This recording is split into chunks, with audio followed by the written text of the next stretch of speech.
Venezuela की राजधानी Caracas में राष्ट्रपति भवन के आसपास भारी गोलीबारी की खबरें मिल रही हैं। अलग अलग सूत्रों के मुताबिक काराकस के कई जगहों पर फायरिंग की आवाजें सुनाई दी हैं। बताया जा रहा है कि लगातार गोलियां चलाई जा रही हैं। राष्ट्रपति भवन के आसपास के इलाकों से ये तस्वीरें सामने आ रही। तो वेनेजुएला में हालात अभी ठीक नहीं है। मादुरो की गिरफ्तारी के बाद से ही काराकस में कुछ ऐसी खबरें सामने आ रही हैं। अभी कल ही उप राष्ट्रपति जो थी पहले, वो अब अंतिम राष्ट्रपति बन गई हैं। उनकी ओर से भावुक एक स्पीच दी गई और साफ तौर पर कहा कि वेनेजुएला किसी का गुलाम नहीं बनेगा। इधर ट्रंप लगातार कह रहे हैं कि अब अमेरिकी शासन होगा वेनेजुएला में। लेकिन इन सबके बीच में काराकस में ये गोलीबारी, ये फायरिंग क्या अमेरिका की ओर से कराई जा रही है? क्या हालात ऐसे ही बने रहेंगे? ये देखिए, भगदड़, अफरा तफरी लोगों के बीच देखने को मिली है। निकोलस मादुरो को कल जब कोर्ट में पेश किया गया तब भी उन्होंने बुलंद आवाज में कहा कि मैं अभी भी वहां का राष्ट्रपति हूं।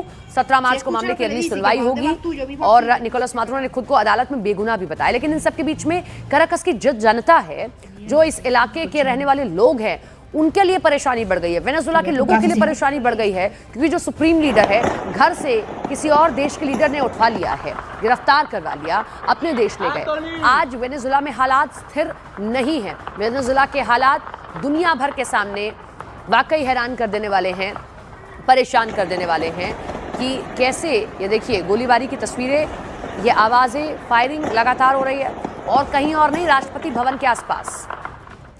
वेनेजुएला में मची भारी घमासान के बीच डेल्सी रॉड्रिग्स ने आधिकारिक रूप से अंतरिम राष्ट्रपति पद की शपथ ले ली। उन्हें उनके भाई और नेशनल असेंबली के अध्यक्ष जॉर्ज रॉड्रिग्स ने शपथ दिलाई। डेल्सी ने शपथ ग्रहण के दौरान भावुक होते हुए कहा कि भारी मन से ये जिम्मेदारी संभाल रही हैं।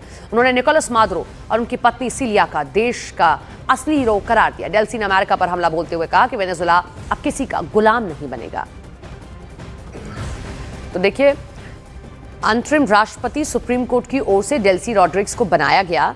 लेकिन इसी तस्वीर में एक और तस्वीर है कि ट्रंप बार बार कह रहे हैं कि डेल्सी रॉड्रिग्स को हमारे अकॉर्डिंग काम करना पड़ेगा, अगर नहीं किया तो फिर इसका अंजाम भुगतने के लिए आप तैयार हो जाइए। पहले ही दिन जब मादुरो की गिरफ्तारी ट्रंप ने करवाई है, तभी से लगातार कह रहे हैं वेनेजुएला में आप किसी का राज होगा तो वो अमेरिका का, अमेरिकी शासन के अकॉर्डिंग ही वेनेजुएला को चलना होगा। लेकिन डेल्सी रॉड्रिग्स कल अपना पद संभालते ही कहीं ना कहीं ट्रंप को चुनौती दे रही हैं, हम किसी के गुलाम नहीं बनने वाले हैं। ये भावुक क्षण है, भारी मन से ये पद मैं स्वीकार करती हूं। न्यूयॉर्क की अदालत में पेश हुए निकोलस मादुरो ने खुद को बेगुनाह बताया। सोमवार को उन्होंने जज के सामने दावा किया कि वो अब भी वेनेजुएला के राष्ट्रपति हैं। मादुरो के वकील ने साफ किया कि वो फिलहाल जमानत की कोई मांग नहीं कर रहे हैं। मादुरो और उनकी पत्नी सिलिया फ्लोरेस जेल की वर्दी और बेड़ियों में नजर आए। दोनों ने नार्को टेररिज्म और ड्रग्स तस्करी के सभी 4 आरोपों को सिरे से खारिज कर दिया। कोर्टरूम में मादुरो काफी आक्रामक दिखे, कहा कि मुझे काराकस में मेरे घर से अगवा किया गया। जज ने कहा कि मामले की अगली सुनवाई अब 17 मार्च को होगी। सुनवाई के बाद दोनों को दोबारा कड़ी सुरक्षा में जेल भेज दिया गया। अमेरिकी सेना ने 3 जनवरी को ऑपरेशन एब्सोल्यूट रिजॉल्व के तहत उन्हें काराकस से पकड़ा था।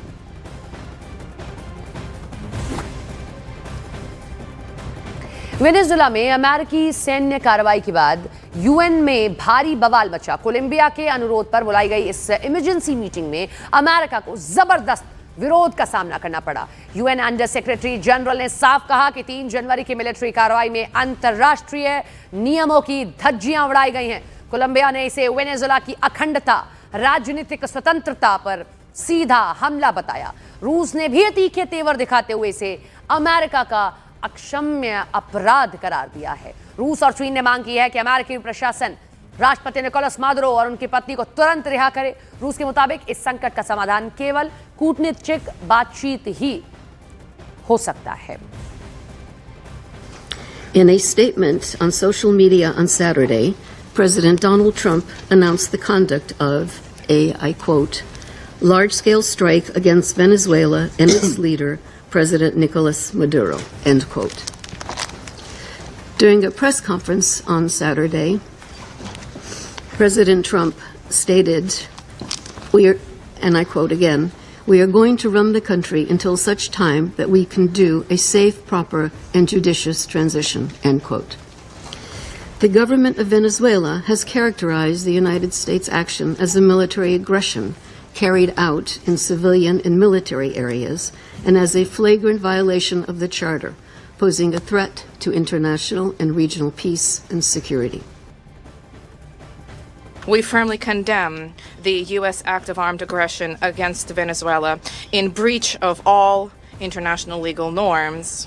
In connection with the confirmed reports about the presence of the abducted president of Venezuela, Nicolas Maduro, and his spouse in the United States, इन सब के बीच में यूएनएससी के मंच पर कोलंबिया के आह्वान पर वेनेजुला के मुद्दे पर अहम बैठक हुई। इस बैठक में वेनेजुला ने भी अपना पक्ष रखते हुए 4 अहम मांगे दुनिया के सामने रखी। पहली, यूएनएससी में वेनेजुला की मांग, राष्ट्रपति मादुरो और उनकी पत्नी को अमेरिका से रिहा किया जाए। दूसरी, वेनेजुला के खिलाफ अमेरिकी कार्रवाई की भर्त्सना हो, शक्ति के बल पर किसी क्षेत्र और संसाधन पर कब्जा करने की सिद्धांत की पुष्टि हो, तनाव कम करने और आम नागरिक की सुरक्षा का प्रस्ताव स्वीकार हो। ये 4 मांगे यूएनएससी में वेनेजुला ने रखी हैं, जिनमें सबसे बड़ी मांग यही है कि मादुरो और उनकी पत्नी को जिस तरीके से पकड़ा गया, अगवा किया गया, उनको छोड़ा जाए और इस कार्रवाई की भर्त्सना होनी चाहिए। शक्ति के बल पर किसी क्षेत्र और संसाधन पर कब्जा करने के सिद्धांत की पुष्टि हो, तनाव कम करने और आम नागरिकों की सुरक्षा का प्रस्ताव स्वीकार हो। यूएनएससी में वेनेजुला ने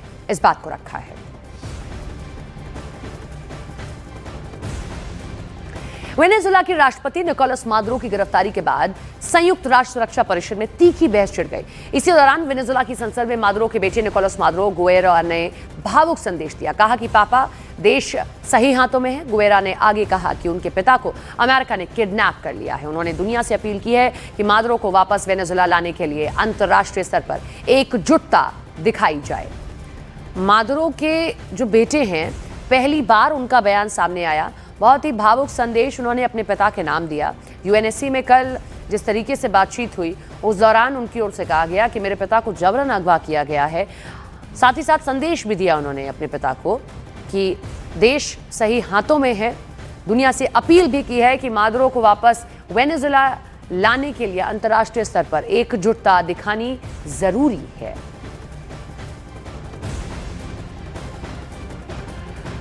तो नए राष्ट्रपति को कमान मिल गई है, क्या समाधान निकलेगा? लेकिन कल यूएनएससी में रूस ने, चीन ने कड़ा रुख अख्तियार किया है ट्रंप के खिलाफ।